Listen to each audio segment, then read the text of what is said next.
आलमी मज़हबी आज़ादी बाबत अमरीकी कमीशन जे अहम रिपोर्ट साम्हूं अची वई आहे। मज़हबी आज़ादी बंदि करण ते भारत आलमी अदालत अॻियां जवाबदार आहे। अमरीकी कमीशन तरफ़ां पहिरियों भेरो RSS ऐं राजा असासा मुंजमंद ऐं अमरीका में दाख़िला ते पाबंदी जी सिफ़ारिश कई वई आहे। रिपोर्ट में भारत में अक़लियतुनि ख़िलाफ़ रियासती सरपरस्ती में मज़हबी ॾाढ इंसानी हक़नि जी लताड़ वाइकी थी वई। अमरीकी कमीशन जो चवणु आहे त भारत में मज़हबी आज़ादी जो बहरान मरकज़ी आलमी सफ़ारती मसइलो आहे। मज़हबी तशदुद ते RSS ऐं राह मथां पाबंदियूं लॻणु घुरिजनि। इहा अहम ख़बर आहे जेका असां शेयर करे रहिया आहियूं त आलमी मज़हबी आज़ादी बाबति अमरीकी कमीशन जी अहम रिपोर्ट साम्हूं अची वई आहे। मज़हबी आज़ादी बंदि करण ते भारत आलमी अदालत अॻियां जवाबदार आहे। अमरीकी कमीशन तरफ़ां पहिरियों भेरो RSS ऐं राजा असासा मुंजमंद ऐं अमरीका में दाख़िला ते पाबंदी जी सिफ़ारिश कई वई आहे। रिपोर्ट में भारत में अक़लियतुनि ख़िलाफ़ रियासती सरपरस्ती में मज़हबी ॾाढ ऐं इंसानी हक़नि जी लताड़ वाइकी थी वई। अमरीकी कमीशन जो चवणु आहे त भारत में मज़हबी आज़ादी जो बहरान मरकज़ी आलमी सफ़ारती मसइलो आहे। मज़हबी तशदुद ते RSS ऐं राह मथां पाबंदियूं लॻणु घुरिजनि। इहा अहम ख़बर आहे जेका असां शेयर करे रहिया आहियूं त आलमी मज़हबी आज़ादी बाबति अमरीकी कमीशन जी अहम रिपोर्ट साम्हूं अची वई आहे। मज़हबी आज़ादी जी बंदि करण ते भारत आलमी अदालत अॻियां जवाबदार आहे। अमरीकी कमीशन तरफ़ां पहिरियों भेरो RSS ऐं राजा असासा मुंजमंद ऐं अमरीका में दाख़िला ते पाबंदी जी सिफ़ारिश कई वई आहे। रिपोर्ट में मूजिबि भारत में अक़लियतुनि ख़िलाफ़ रियासती सरपरस्ती में मज़हबी ॾाढ इंसान हक़नि जी लताड़ वाइकी थी वई आहे। अमरीकी कमीशन जो चवणु आहे त भारत में मज़हबी आज़ादी जो बहरान मरकज़ी आलमी सफ़ारती मसइलो आहे। मज़हबी तशदुद ते RSS ऐं राह मथां पाबंदियूं लॻणु घुरिजनि।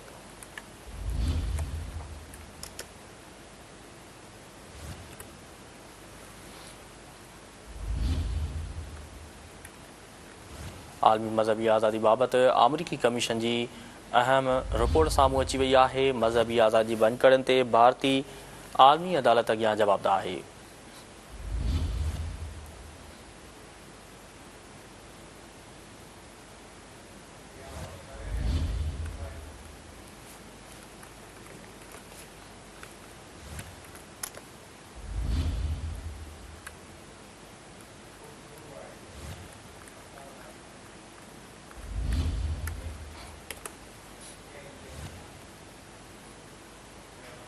अहम ख़बर खां मांखे आगाह कंदा हलूं त ख़ुराक खाते में खुर्दबुर्दी जे इल्ज़ाम में फूड इंस्पेक्टर कशमूर खे नौकरी तां बरतरफ़ कयो वियो आहे।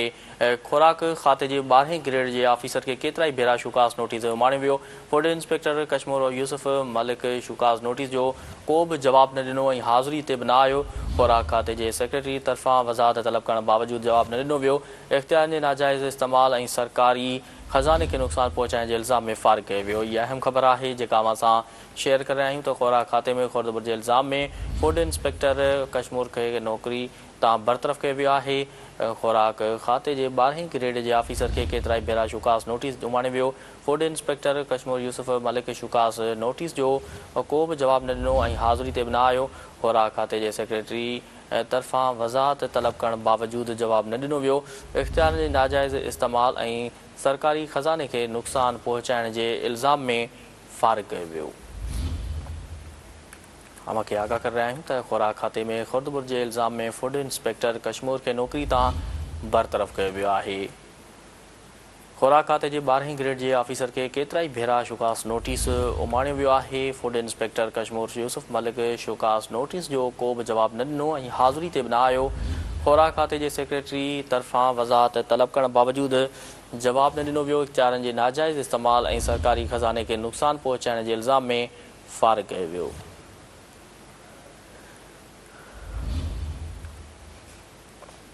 ख़ुराक खाते में खुर्दबुर्दी जे इल्ज़ाम में फूड इंस्पेक्टर कशमूर खे नौकरी तां बरतरफ़ कयो वियो आहे। ख़ुराक खाते जे 12हें ग्रेड जे ऑफिसर खे केतिरा ई भेरा शुकास नोटिस ॾेई उमाणियो वियो। फूड इंस्पेक्टर कशमूर यूसुफ मलिक शुकास नोटिस जो जवाबु न ॾिनो ऐं हाज़िरी ते बि न आयो। ख़ुराक खाते जे सेक्रेटरी तरफ़ां वज़ाहत तलब करण बावजूदि जवाबु न ॾिनो वियो। इख़्तियारनि जे नाजाइज़ इस्तेमालु ऐं सरकारी ख़ज़ाने खे नुक़सानु पहुचाइण जे इल्ज़ाम में फ़ारिग़ कयो वियो।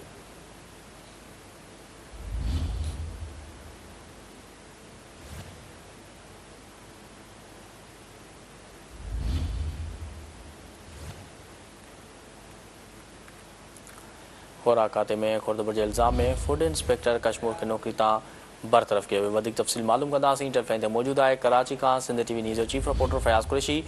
जी फयाज़, खुराक खाते जे इंस्पेक्टर फूड इंस्पेक्टर कश्मीर खे नौकरी तां बरतरफ़ कयो आहे, हिन बाबति आगाह कजो। बिल्कुलु अब्दुल क़यूम खुराक खाते जे सेक्रेटरी जेका कणक जे मामले में फूड 12 ग्रेड जो officer in charge PRC food inspector Kashmir Mohammad Yusuf Malik खे नौकरी तां बरतरफ़ करण जो हुकुमनामो जारी करे छॾियो आहे। ऑफिसर खे केतिरनि भेरा शोकाज़ नोटिस जारी कया विया, पर यूसुफ मलिक न सिर्फ़ु शोकाज़ नोटिस जो को बि जवाबु न ॾिनो बल्कि हाज़िरी ते पिणु पेश न थियो। इन हवाले सां सेक्रेटरी खुराक फौरी तौर ते न सिर्फ़ु बर्दाश्त तलब कई, इन जे बावजूदि जवाबु न ॾिनो त खाते पारां मोहम्मद यूसुफ मलिक मथां इख्तियारनि जो नाजाइज़ इस्तेमालु ऐं सरकारी खज़ाने खे पिणु नुक़सान पहुचाइण जो इल्ज़ाम लॻाईंदे नौकरी तां बरतरफ़ न करण जो हुकुमनामो जारी करे छॾियो आहे ऐं हिदायत कई आहे फौरी तौर ते ऑफिस सां ठीक है फयाज़, तफ़सील ॾियण लाइ वॾी महिरबानी।